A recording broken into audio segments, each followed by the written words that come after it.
Are you currently looking for a bookstore that has a great selection of books? Well, Kizzy's Books and More is that bookstore.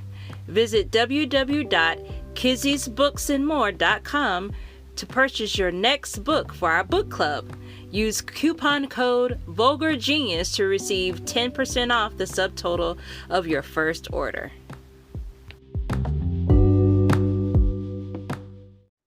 What's up, everybody? Welcome back to another episode of the Vulgar Geniuses podcast. We are your hosts. My name is Denny. And I am Veronica. And today we are joined. This is a very special interview because this marks our 4th year anniversary.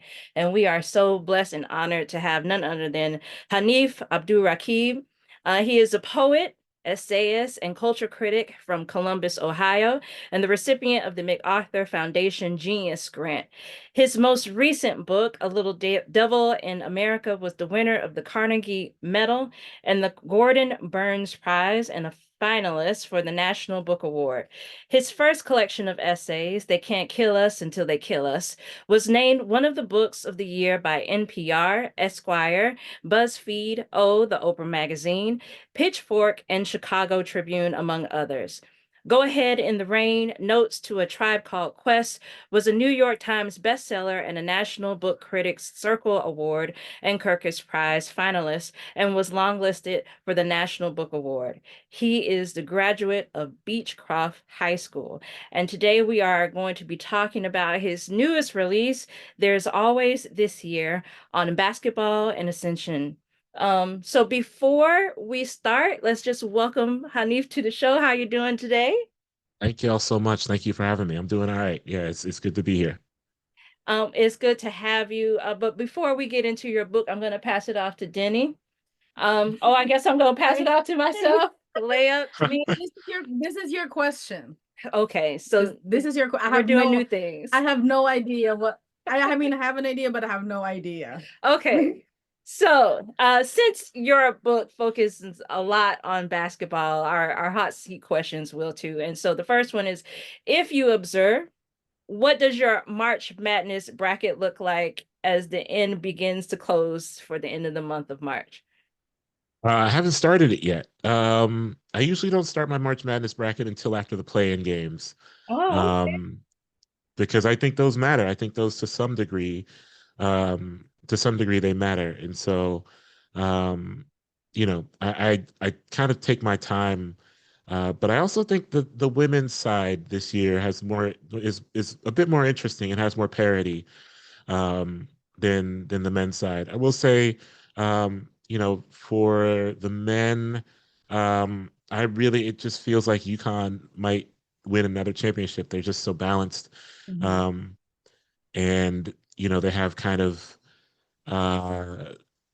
upperclassmen leadership. I think 10-year plays really well. But I'm really locked in on the women's tournament. I feel like the women's bracket is a lot more interesting to me this year. And, I think that's going to be the case for years to come. It does really seem like the women's side, there's just a lot more, there's a lot more to be seen. And so I'm really excited for the women's tournament. Of course, I think everyone will have an eye on Iowa, but I'm really encouraging people to keep an eye on USC and Juju Watkins. I definitely, normally I do not bother watching any college basketball, but because the women have really been doing a lot this year, I think that this probably be the first time that I'm going to actually try my best to sit down and watch some of these games, because I want to be in the know. I want to watch it when it happens. So my eye definitely is going to be looking towards that. So I'm right there with you. Yeah, I think it's going to be an exciting March for both tournaments. It'll be a bit strange because I'll be on the road for most of it, but I'll be sneaking games when I can. Okay. Where's the best place to play ball in Columbus, Ohio? Right now it's an indoor run at a place called Berliner Park, I think. There's kind of good runs for all skill levels, including my own, which is kind of like elder, sort of washed, but still has skill, Berliner's cool. I like an outdoor run, but there's not as many outdoor courts. Of course, Ohio has deeply unpredictable weather, which leads to a challenge to find effective outdoor runs. And so, yeah, I mean, indoor is the way to go. But I grew up playing outdoor ball, so I'm always looking for better outdoor ball. I got struck by the elder comment. Elder. If you can choose your starting five, we're talking about the NBA now. The starting five, dead or alive, who would it be? Dead or alive? I'm gonna go with just alive because an easy that's an easier thing for me. So I would try to build a team. I think sometimes people um do this thing where they build an all-time starting five based off of just like mashing the best players together. But I think fit actually matters. Um, and so I would say my point guard would be Isaiah Thomas. Mm. Um, I really love Isaiah Thomas, and I think an easy suggestion would be Magic Johnson, but not Magic Johnson because I'm going to have LeBron at the three at small forward. And obviously LeBron is not Magic Johnson, but I do think having them both on the floor, having LeBron and Magic on the floor at the same time would create some conflicts. So Isaiah Thomas at the point guard, LeBron at the three, um, Kevin Garnett at the power forward. I think Tim Duncan's the best power forward of all time, but I think like having a defensive presence at the four is important. I think easily this would create some spacing issues, but I think uh, my impulse is to say Hakeem Olajuwon at the center. That's like my impulse, but I do realize that I mean Garnett could stretch the floor a tiny bit. So um That would be a big, and powerful team right there. yeah, that's a big team. I mean Jordan would be the two, obviously. But the problem with that team now that I look at it is that not a lot of three-point shooting exists. So actually, um, True. I'm gonna swap out Kevin Garnett and have Larry Bird play power forward. Okay. Oh. Okay. Celtics still there. So that Yeah, counts. just for the three-point shooting, because with that team as it's constructed, I don't think no three-pointers are getting made. I would buy a ticket to that. That would be a good that would be definitely a good game. So before we dive in, I do want to say this. Like, I don't want you to misconstrue what I'm about to say is simply like this Libra that is making an attempt to flatter you. But Denny and I have been interviewing people for 4 years, and we have read a lot of things during that time. But this is the first time that I have been able to connect with an essay collection in a way that transported me throughout major timeline points, where memories that I thought I lost were instantly brought back to mind, that have this thread of the NBA grief and loss and homesickness all tied into one. This book was one of the most transformative that I've read all year, and I am very grateful to have be able to say that never in a million years would I ever think that a book about basketball and ascension would bring me to tears. This is definitely something that everyone needs to pick up, be it if you are a basketball friend or not, that it really speaks to something about what it is to long for a win, and those wins not come for different reasons. So there's always this year is the title of your newest release. And I always had to go back to make sure that I wrote the title down correctly, because you have taken this old age adage, there's always next year, which Yeah. generally implies that if you don't get the win you wanted, that you can make up for it in the following year. But you flipped it and you changed it to this year. Could you share why you chose this title for your book? Yeah, well, to give proper credit, that's actually something I took from I mean, like all my book titles, none of the language in the book titles is my original language. I'm borrowing from somewhere else. So that is something that was on a banner that the Cavs pulled down, that their fans pulled down. It was like a Nike banner in the the 2016 NBA Finals, and um, I was compelled by that. I mean, at the time, it was purely an emotional plea to not give up on this team that seemed like they were out of it, you know, from a city that was often out of it or not even in it to begin with. And so that was kind of a plea to from a people to a team, and from a team back to its people. A city saying, please don't give up, and a team saying, please don't give up on us.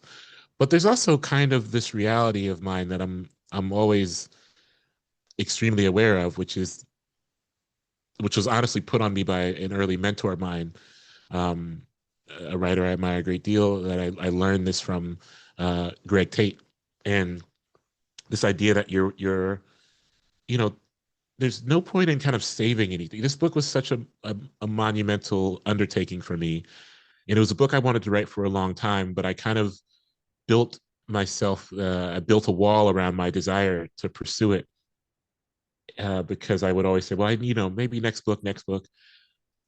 On top of the fact that like I couldn't really sell it to anybody, I couldn't make sense of it enough to sell it to anybody. But it was also a question of my abilities, and I ran into this wall this time out, and I was like, um, I have to really approach every book as though it could be my last book, because there are any number of circumstances which might lead to it being my last book. Not only the unpredictability of all of our lives, but the fact that like I could write some shit that like is so bad no one will let me write anything again. You know what I mean? And so it was kind of a thing where there's always this here is um it puts pressure on myself too. It informs me as a reminder that I'm in pursuit of something that almost has to be singular, because it is, and it has to exist in this window of time that I've created for myself.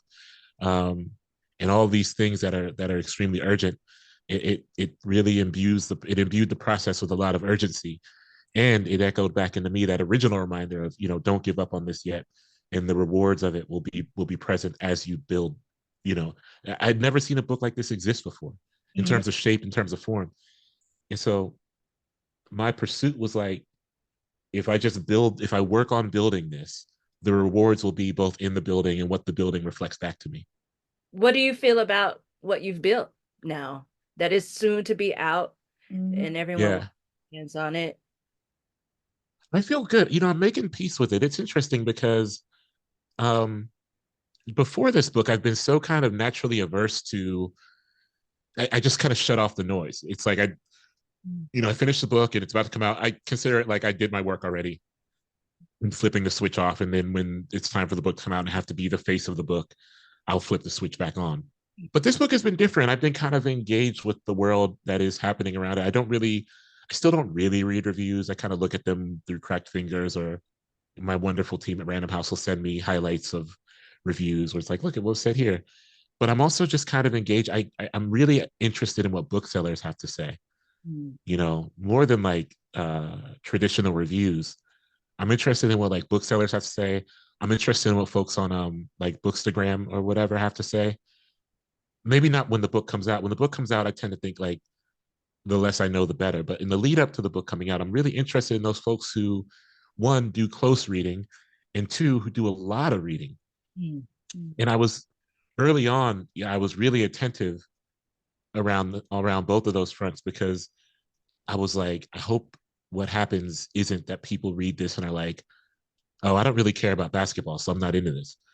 But the inverse actually happened, where so many people were reading it and were like, I don't really care about basketball, but there were other things in this that really, really brought me to the book. And that was the goal of the book. The goal of this book, as I saw it, was I wanted to create, say, like a body of water wherein you look into that body of water and what's reflected back to you is what you desire, you know? Which means that, of course, if you love basketball and you're like, I'm coming to this book strictly for basketball, then that's what you'll get back from it, I think. But if you're coming to this book and you're maybe like, I know this writer has written about loss and grief, and so I'm coming to this book to learn about loss and grief, I think you'll get that. If you're coming to this book and saying this writer has written really effectively at times about place and about what it is to be from somewhere, and you come to the book for that, you'll get that too. If you're if you're someone who's like, I'm trying to unravel a complicated but loving relationship with a parent, you'll get some of that. And so I feel good about that. I feel like I've really, I think for the first time in my career, I can confidently say I feel like I achieved something, and I'm aware of it. I'm aware of the achievement within myself. Yeah, like you can feel that when you said like, you can relate into many aspects. And even like my dad loves basketball and he only has girls. So we were kind of like forced to watch basketball. Yeah. Um we can have some time with my dad, but we don't I didn't have a close relationship with my father growing up. Like he has evolved into something that I like a little bit better since I had a child. But I feel like if I would play this for him in an audiobook, we can have more things to talk about that I can actually like reach back to my childhood and maybe like, oh, remember that time about this? And he'll be like, oh, yeah. And then we would like snowball into conversating about something that he really likes. Mm. Yeah, this book Yeah. definitely it brought out, like I said at the top of the hour, that it brought out a lot of memories for me and made me think about what basketball actually means. It's not just this game that you can just watch and play, but you're just seeing all of these people who made it out of the thousands and thousands of people who wanted so much to make that attempt to be in the number, right? To make it to the league, be it Somewhere, college or somebody. NBA. Yeah. Yeah. Yeah. I think it was so useful for me to try to redefine my relationship with what making it even meant. Um, that was also really exciting for me to say, um, I am curious about how effectively I can redefine my personal relationship with quote unquote making it, Mhm. and what making it means and what getting to the other side of something means. And so, yeah, I mean, there's a lot to joyfully wrestle with, and I think um, that was the most exciting part of the making of this. Mhm. Yeah, so you what I liked about like the basketball part when you said was that if you cannot win on the streets, you can't really play ball, which I think is true in my head. So yes, because I grew up seeing kids play ball with like flip-flops or sometimes with no shoes and Right. in the dirt with a ball probably older to the ages of the kids collectively. Like Where'd you grow up? Where'd you grow up playing? I grew up in the Philippines and Yeah. we worship basketball and boxing. So, Uh-huh. basketball is something that's very accessible to me, somebody that everybody can play with because you don't need like fancy equipment. You just need friends, an old raggedy ball, and like A hoop, a a hoop, hole. a hoop, a hole. Yeah. Yeah, that's it. That's Yeah. it. In the yeah, I mean, like the miracle about the hoop is that it can be anything. It could be Yeah. like, anything that a ball can fit through becomes a hoop, by virtue of just being a thing that a ball can fit through. And that's really miraculous. Yeah, like I even remember like kids, we don't like there were kids in my street that they don't have a hoop, they only have a list like gate. So every time that the ball passes through the gate, you get a point. It's how far Yeah. from the gate that measures your point. So, but that's a whole other conversation. But you're rooting for the underdog is something that comes instantaneously for me because of this experiences. When choosing to speak about the Fab Five and starting your essay collection with their plight, how important was that in establishing the direction and the build-up for the rest of the book? Well, a real important part of that to me was to establish what I meant, to very rigorously and clearly define the idea, the concept of the enemy, Mhm. and to position a reader, to teach them how to read the rest of the book in a way, was by saying, for a moment, our enemies are the same. And you will understand this by my definition of enemy, which is anyone who might interrupt the affection of people we love, or anyone who might wish to get between the potential growth and blossoming, of affections between people we love. And to even set that, and yes, to provide these examples, to align it against the Fab Five, or even a parent in a way, um, is to say, this is showing you how to read the rest of the book. This is telling you, um, not only who our enemies are, but it's also telling you what they are capable of.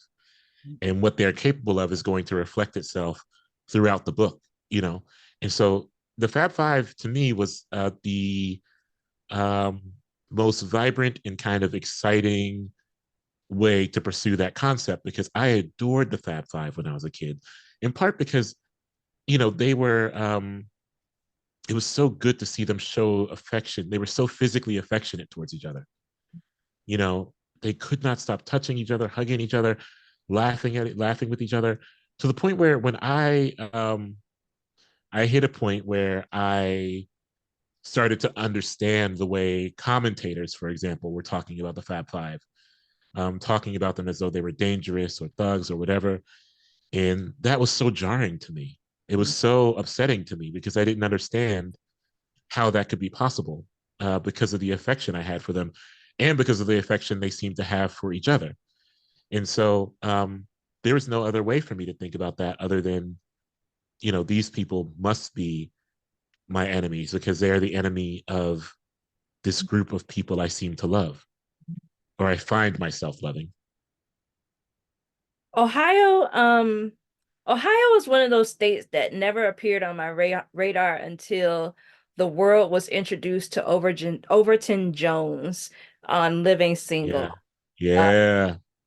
his undying and unwavering love for the Cleveland Browns and his constant pursuit Oh, the that they Cleveland would Browns. make it to the Super Bowl was a running joke for that character. But you have written a book that I feel it pays homage to the Overton Joneses of the world, the people who go hard for the city and state in which they were born and raised. Your love for Ohio is prevalent in this collection. What do you think it is about Columbus and Ohio that makes you want to document it in this way? Well, two things I'll say. One is I'm rewatching Living Single right now. I'm trying to finish before I go on tour, which I don't think is going to happen because I go on tour in a week and I'm not done, close to done.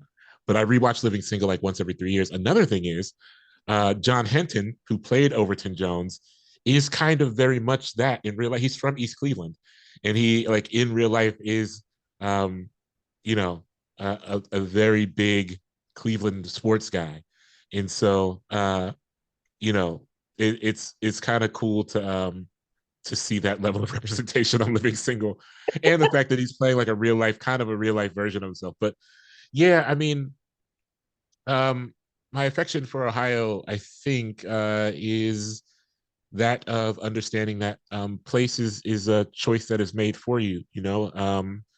It's the second choice that is made for you after your parents. You don't really get to choose a place, but there does come a point if you are fortunate and able to where you choose your place back or you choose another place. You gain the autonomy, for some of us, not for all of us, of course. There's some of us, we gain the autonomy to choose a place back. And I think that with choosing a place back, as I've chosen Columbus, that comes with a level of responsibility, a responsibility to, I think, hold a place accountable, sure, to but also trying to build a place that is lovable, that is easy enough to love, that everyone who might choose it back has the access and ability to love it. And also, I think there's a responsibility to archiving a place that is rapidly changing, that is being picked apart or demoralized by the nature of gentrification, as many places are. And that process, too, is a labor of love. And it requires, I think, um, asking yourself what you saw in a place that made you want to choose it back in the first place or at all. Mm-hmm. And so much of, I think, my writing practice revolves around this consistent process of choosing and re-choosing. Because, of course, it's like any other relationship. You don't choose a place back once. You just kind of, you have to keep doing it and keep doing it and keep doing it. You have to decide you love a person or place or uh, a thing multiple times. And I don't think place is any different for me. And so I'm oftentimes writing into this desire to even make sense for myself of why I've chosen this place again and again. Yeah. Yeah, that particular part stood out to me, and it made me think about like the great migration for Black people making their way from the South, going up north, and those who chose to stay in the South. Like We Right. live in Florida, so my family chose to stay here for whatever reason. But now at for my immediate family, not my ancestors, but my immediate family are all now in Baltimore, Maryland, and I am the only one that is still here.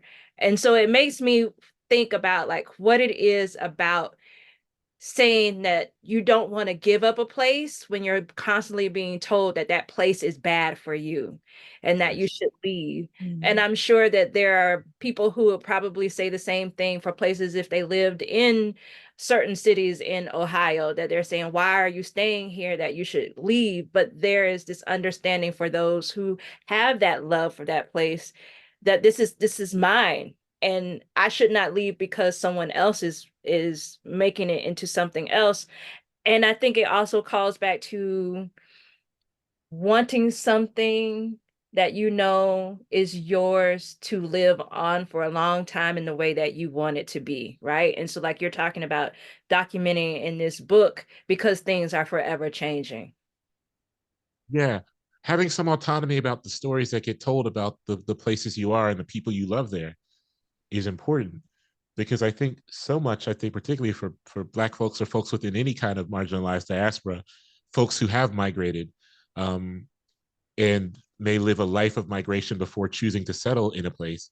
Um, Stories get told about not only where folks are from, but where they choose to settle.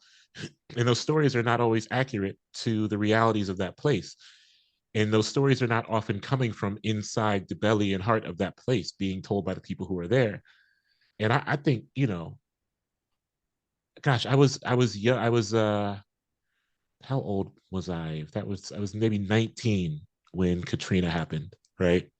And I remember even then being horrified at the kind of lens that was placed on New Orleans and placed on parts of Mississippi, and the lens that was placed on people there Mhm. that so rigorously dehumanized people in the midst of a violently disorienting crisis, right?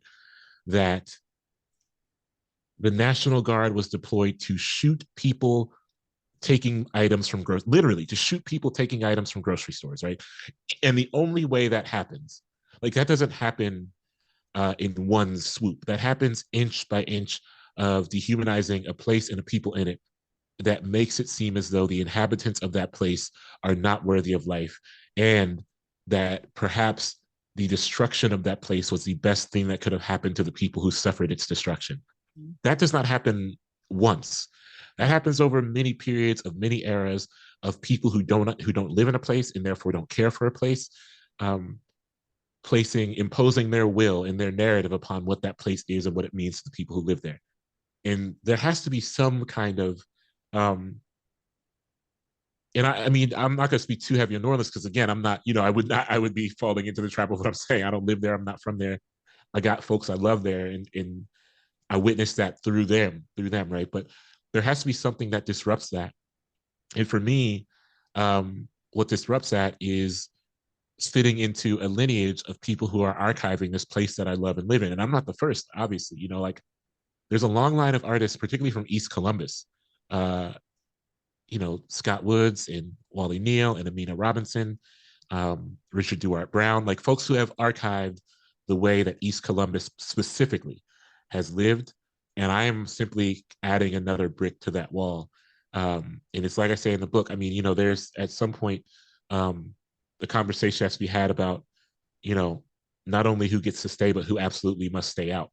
That that kind of actually you kind of opened up, the next question of like how important this writing of yours, this personal and chronicling all of this like experiences and whatever happening in Ohio, specifically in Columbus, Ohio, essential in keeping the Black history alive, alive, prevalent, and truthful, especially in a time where, books are being banned left and right. It's like Yeah. who controls the narrative and who gets to Yeah. say what really happened in Columbus, Ohio. And I think one of you know one of the best ways to illustrate it is through a sport like basketball, where it's very a lot of people is very knowledgeable about it. So Hmm. the information can be shared with a lot of people. Um, and I think that's really a big important step in like almost kind of reclaiming the land Mhm. people are trying to take away from you. Yeah. Yeah, and, basketball is a language. I mean, I came up in a city where, or in a neighborhood where almost everyone played, and it was a language between us. Mhm. And so if it can be a language in that way, then it surely can kind of be a language in a way that acts against um, any kind of, you know, at least colonizing ideas or colonizing attitudes that might reflect um, a desire to realign what a place is. And so, yeah, basketball was a really great entry point and a really fun place to be while I was in it for a while. Yeah. So homesickness hits me in waves at times. So Yeah, me too. And I live in a place I love. yeah. So, like you said, sometimes you leave out of necessity, sometimes you leave just because you want to leave, but either or when you leave a place that you were previously tethered to, sometimes because you feel like you've exhausted everything already, you get consumed by nostalgia of the Mm. could have beens, but for you allowing sometimes to be transplanted somewhere else. How did that allow you to see your place of origin very differently? Yeah, well, I think I noticed more. The other day, I was um, on my run. I'm a runner, and so I run around the city generally. And the other day on my cool down walk, I noticed this just like really beautiful corridor of trees. And of course, there's nothing, they were just starting to cut, they're starting to bloom a bit. It's like pinks and whites. And I walk by this every day, and I have for much of especially my time since returning to Columbus. And I don't know that I've been missing it as much as I've been taking it for granted. And I Mhm. think that there's a lot of me as I get older that is building a kind of patience around trying really hard to be thoughtful about not taking this corner of the world that I love for granted, and sometimes feeling as though just repeatedly talking about how much I love it as enough, you know, saying, well, I love this place, I love it, I love it, I love it so much. And I dedicate my work to it, or I dedicate my body of work to exhibiting my affections for it. And so that's enough. And I am not entirely sure that it is. I'm not entirely sure that it would be fair for me to say this is all there is, because if it fails, that fails if I am missing its beauty that is directly in front of me. And so I do think that I find myself a bit more patient than I used to be, because to love a place is wonderful, but to um, offer it a kind of attention and care. I really do think of this as though it's like any other relationship. Much like I think about writing as a relationship, I think of these things that require care. You don't fall in love with a person once. You fall in love with a person in all the versions, and then you hope to love all the versions that could possibly come. And the way that you grow into loving all the versions that could possibly come is through attention and patience. Paying attention to the way that you individually are evolving, paying attention to the ways that loving someone well can just organically shift. All of these things. I find that as I get older, I'm asking myself, how do I love this city well? Because I've just kind of plainly loved it for a long time. And I want to ground myself in loving the city well, which means I have to really um, reformat my relationship to it and the relationships to it that I've had, which is why the book is like I'm going to delve into the times I was sleeping on the streets of the city, or the times I was running from police in the city. All of these things I would rather not, left to my own devices, I'm not trying to unearth just for kicks. You know what I mean? Right. Um, it's a real requirement, though, to forgive the past versions of myself that maybe did not love the city well, or that felt betrayed by the city, or felt enraged by the city for reasons that maybe were not as justified. And to seek forgiveness for those versions of myself is to also offer grace to this city that, um, while I do have some more righteous rage towards it now these days, I also have a lot of a slower, more gentler affection, and I don't want to miss out on that. And so, yeah, that was a long and winding answer that I hope got to some point. No, that was wonderful. It's hard to love anything over and over again because you change, the place, person, thing changes, and it's not easy. It's a very conscious decision that I think as you grow older, you actually appreciate the process even more. Yeah, It's not an easy thing to do. no, no, it's not. I think this is a good transition into this next question because there's a section where you wrote, "You are one of the lucky ones if your name is remembered in a city that is beloved but sometimes unforgiving. If there are no weeds tall enough to eclipse your past or to reach the heights of your future." Your book wrestles with not only those well-known athletes that were met with failure in their attempts at winning, but you also shone a huge light on those whose names were forgotten or unknown because they were unable to find the key to open the gate that would lead them to the other side of the sport. Yeah. Do you ever find that when people are talking about those who couldn't find the trophy at the end of their run, ever focus on the grief that comes with the loss of the hustle? That's a great question. Yeah, it's like there's an absence that exists that I sometimes, I was talking with a friend recently, um, about like some athletes who should probably hang it up. You know what I mean? Where it's like, it's the career is probably over. And personally, it's easy for me to say this, but I was on some shit where it was like, well, I don't like to see an athlete have this like slow and gradual decline. That's heartbreaking. I just want someone that, when the decline starts, just cut that shit off. And my homie was like, that's easy for you to say though, because you aren't in this. And he's not either, but he was saying like the absence that is present when you dedicate your life and career to the pursuit of something, especially if you have been a champion on a lot of levels, but not the quote unquote highest level, be it the NBA, NFL, or whatever. To walk away from that is to walk away from that knowing that the rest of your life, that absence will be present. You will feel it, you'll be distinctly aware of it. There are great NBA players who have never won a ring and are reminded of that, either explicitly or implicitly, all the time. Mm-hmm. And that's just an ever-present ache that doesn't go away. You know what I mean? Like you can't work your way out of that. You can't train your way out of that when the lights are off and the career is over. And so I feel like I'm trying to become, a little bit more distinctly aware of, um, you know, what it is to have this kind of ache of absence. And I feel it. I feel this thing. I've talked about this at length before, this idea that to complete a book is to kind of end, I think about every book like a relationship.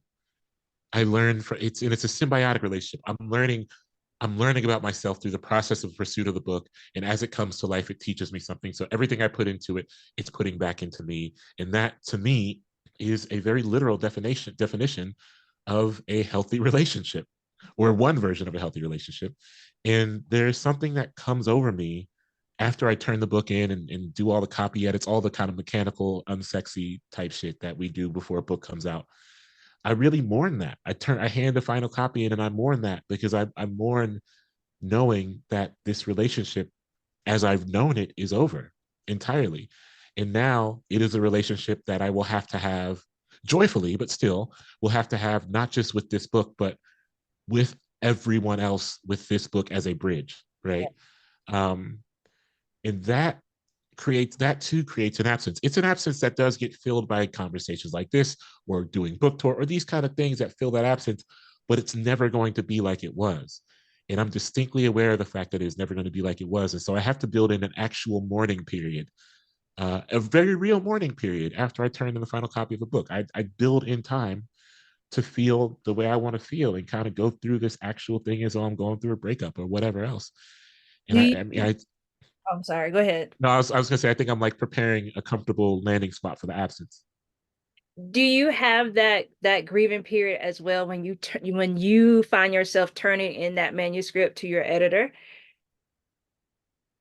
Yeah, yeah, because right, it's like no longer, yeah, it's no longer something that just lives in your head. It like lives everywhere. And you have to answer for it in a way. You have to answer for this dream that you've been in pursuit of, and that's cool. And I think it's important. And I especially am thankful for, my editorial team, Maya Millard and Ben Greenberg. This was the first time I'd ever worked on a book with the same team. I've been on a different press for every book in my career until this. And so I didn't really know how kind of wonderful continuity, just like plain continuity is. Having people who were there for the last book to be like, I know how your brain works a little bit. I know, or my favorite thing with Maya and Ben is that they could say, I see what you're trying to do here, and I think we can do it differently or do it better. You know what I mean? Like even having someone say, like, I see the way your brain is working, and I'm just gonna nudge you to a way to get it to work a little better. So growing up, I always thought that playing ball is like this golden ticket of opportunity.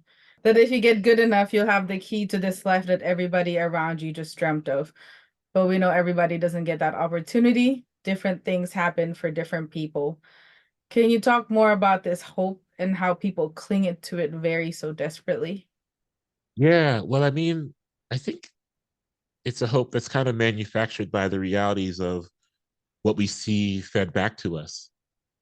It's a really kind of refracted or like fractured idea of this American dream of like, if you work hard enough, the results of that hard work will be a kind of freedom from whatever, from poverty, from desolation, from the brutalities of, from some, or at least the myth will be like there will be some departure from the brutalities of empire, although we know that's not true.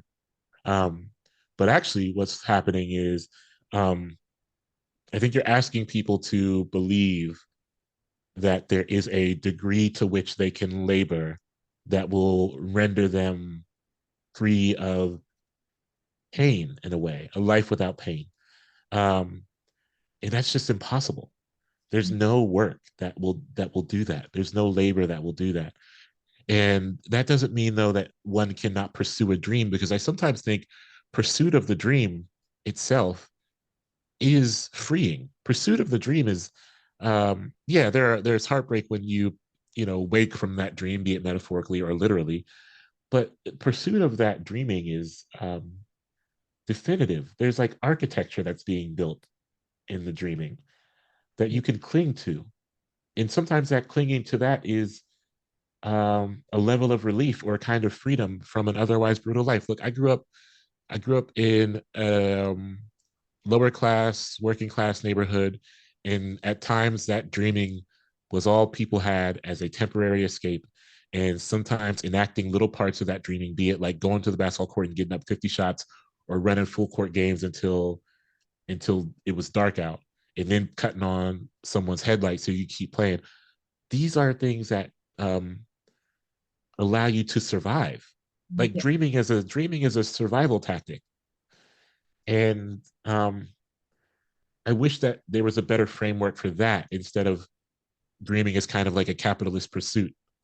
Yeah. Um, I don't think those two things have to be intertwined. I think dreaming can be a pure and plain survival tactic. Um, and I think that's useful. Yeah, because like I grew up in the Philippines. The country is very poor, Yeah. but so that's all that we can hold on to. It's like your leaders are corrupt, you're destitute. So what else can you do? You hope and you dream that someday, like whoever you see on the TV can be you too. And you hold on to it like so fervently that sometimes you forget, like, oh, it doesn't come that easy, or it's this like whole manufactured thing because of, capitalistic pursuits. But funny enough, when you said that, like in your book, the Philippines crime rate also drops for a day when three things happen. Like if there's a boxing match by Manny Pacquiao, or like there's some Miss Universe happening and it's the NBA finals. Those three things. Yeah. Yeah, like the crime, like everybody's in their house watching. Yes, the crime rate Mm. drops like tremendously.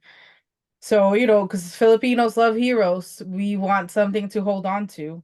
Um, but I'm curious, how do you effortlessly humanize these heroes without losing their sense of wonder that they presumably carry? I think it's because I'm kind of allergic to the idea of heroes. Um, Broadly, even though I grew up looking up to people a lot. And I still, my heroes are, if I have heroes at all, my heroes are the elders on my block who I get to gossip and build with once or twice every month, or my elders are, the incarcerated folks I write. My heroes are my heroes. My heroes are the incarcerated folks I write to, and we bounce ideas off each other and share poems. And my heroes are um, what people would consider deeply fallible people, or people who have lived long and therefore very flawed lives, but lives not without um, immense merit and um, immense brilliance.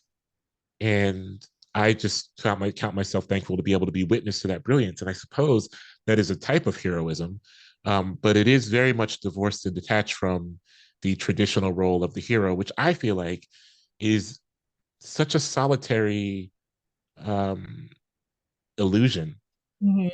you know, to think that there's a single hero who can have a single impact. I think by expanding the definition of, you humanize heroes or whatever you want to call them, to do that is simply to expand the definition of it, expand the humanity of it, and therefore broaden your living so that you are among a community of heroes that is not only yours but is acting as a collective, and not just for you, but a collective of others. There are elders in my life who I love and have loved for a long time, who are not my grandparents, who are not kin to me in any way that is through blood. Of course, we know kinfolk can extend to any number of emotional or material connection, but these folks operate as kind of like um, constellation of heroes for me. But also, when they break apart from me, they're also heroes to grandchildren. They're also heroes to children. They're also heroes to each other. You know what I mean? And that um, you train yourself on how to perhaps live and behave in a way that could be communally heroic by surrendering yourself over to the needs and joys and struggles of community.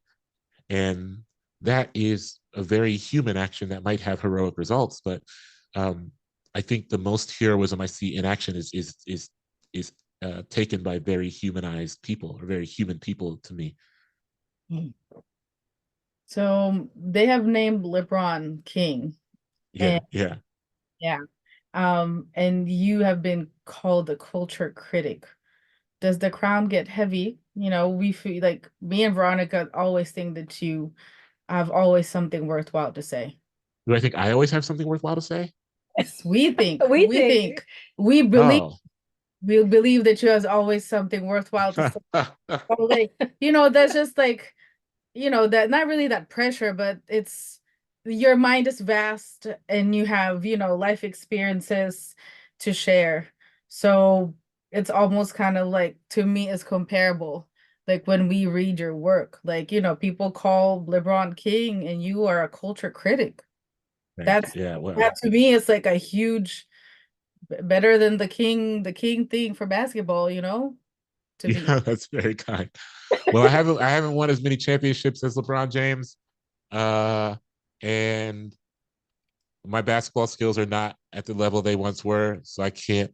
I'm not in his orbit yet, but I do feel like, one thing we have in common is we're both rigorous Ohioans. Also, last week I saw this thing that the Lakers had lost to the Kings, and there was this video of LeBron just like driving around at 1 a.m. listening to R&B. Like after the loss, he was just like driving around LA at 1 a.m. Just straight up, just like cruising the streets listening to R&B. And I was like, damn, like we got that in common. You know what I mean? Like I'd be driving around trying to get my life together, listening to R&B at 1 in the morning. I fuck with that. So there are ways that though we are very different, there are ways that LeBron and I's lives end up aligning. In 2021, you were on Being podcast, and you talked about growing up in a household with people who had varied taste of music, having a close relationship with listening that informed the way you hear music, and that you loved being fooled by musicians. When you are reading, does the desire to be fooled the desire to be fooled by the writer apply to, and is something that you feel you attempt in your own writing? I don't think it's something I attempt in my own writing, although I feel like it can happen because I am, I came up reading like Black folk tales, Virginia Hamilton and folks who, Anansi the Spider, like shit, like stuff like that. And so much of the Black folk tale in the African folktale, African folklore relies on trickery, animal. I mean, I touch on that in the book. I'm in the little thing I wrote about Virginia Hamilton, this idea of like animals tricking humans or humans being fooled by, of course, I guess the parable is like humans being fooled by the beings that they find insignificant, so spiders tricking a human or a mule tricking a human. And so I think that there's a part of my writing that is imbued with a kind of natural trickery that I think comes too from this kind of both a folkloric tradition and the oral tradition that I grew up in. My dad just telling stories or my elders telling stories, and those stories sometimes relied on. I mean, I don't know if I feel like if you're Black and from this oral tradition, you understand these stories sometimes rely on trickery or rely on a kind of flourish. And that's the first writing that I understood. And so I think there's a part of me from a craft standpoint that is just eternally paying homage to these early influences, which means that even if I don't intend it to be, there are ways that my writing can kind of be um, a little devious or in search of is seeking somewhat of a devious nature. So I don't intend to do it, but I think that there's a playfulness that can veer into trickery. In terms of what I seek, yeah, I mean, I love poems and I love poets who are, I love a Terrence Hayes poem that feels as though he's kind of trying to trick you into seeing one thing, or even sometimes a Terrence Hayes poem. He's not the only one, of course, but I'm thinking of him because he sometimes does these small tricks where it's like, why would you even do that? Like in the poem that opens How to Be Drawn is a poem called What It Looked Like. And in the early part of that poem, perhaps in the first stanza, there's this line. It's like I always say, never mistake what it is for what it looked like. And then in the second to last stanza, he brings that phrase back and slightly rewires it to say, it's like I said back there, never mistake what it looked like for what it is. And of course, that's like a trick playing on our vision and all that, but it's also so subtle that I think in the reading of that poem, that's not a close reading, you would just miss it. You know what I mean? It's not so vivid of a trick that you're like, oh, this motherfucker. You know what I mean? It's so minute of a trick. It's like minutia. And I feel like he's one of those poets, and there's a lot of them. I think Diane Seuss is another one sometimes who relies on these kind of like small trickerations that are almost like self-satisfying. And then if you, the reader, find them, that opens up a doorway of satisfaction for you that is entirely unique. And so yeah, I seek that. I seek that in the stuff I read. Um, I don't necessarily seek it out in the stuff I write, but I do think I stumble toward it sometimes. Well, we have come to the part of our conversation that we do with all of our guests that are making an appearance. We like to ask, you have choices. We would either like to know your top 5 favorite writers of all time, or um, you can have a mix. It can be the top 5 things that you're very excited about. Music. Anything that you want us to know. Music would be nice. What's playing in your ear, anything. You can make a combination. It's up to you. I could do my top 5 writers today. I mean, Toni Morrison's always number one, no matter what. It's always Morrison. Uh, I mean, it's like she's in a category all her own. Um, I'm gonna do. You know what? Part of me wants to do top 5 Ohio writers who hail from Ohio, but I do want to say before I get into that, I want to mention Gloria Naylor, who's not an Ohioan, but who also aligns with Morrison as one of my top 5 writers of all time. And I want to say Gloria Naylor because I often don't see her in these conversations with when writers talk about their like favorite writers of all time. But for real, I was fortunate in that I grew up in a house um, where I was just able to read stuff that even if it was just too grown for me. My mom just kept books in the house and encouraged, me to read them. So I read Woman of Brewster Place when I was very young. And I mean, that book is not for a young person, at all. I know that even if we are to be flexible about, what quote unquote for a young person even means, I think even at our most flexible of that book is not, I was like 10 when I read that book, maybe 11. That book has like, you know, violence, sexual violence. I mean, and I'm so grateful that I got to read that book kind of alongside my mother and ask questions and have those questions fulfilled in a way that did not diminish my curiosity as a young person, and talk to me did not talk to me like I was adult, but did not talk to me like I was to be. I grew in appreciation and then just vivid language. I want to mention it, but in terms of like top 5 Ohio writers, Morrison, today at least top 5 Ohio writers today: Morrison, Yona Harvey, Tracy Chapman, Virginia Hamilton, Mary Oliver. Ooh, I think that's a solid list right there.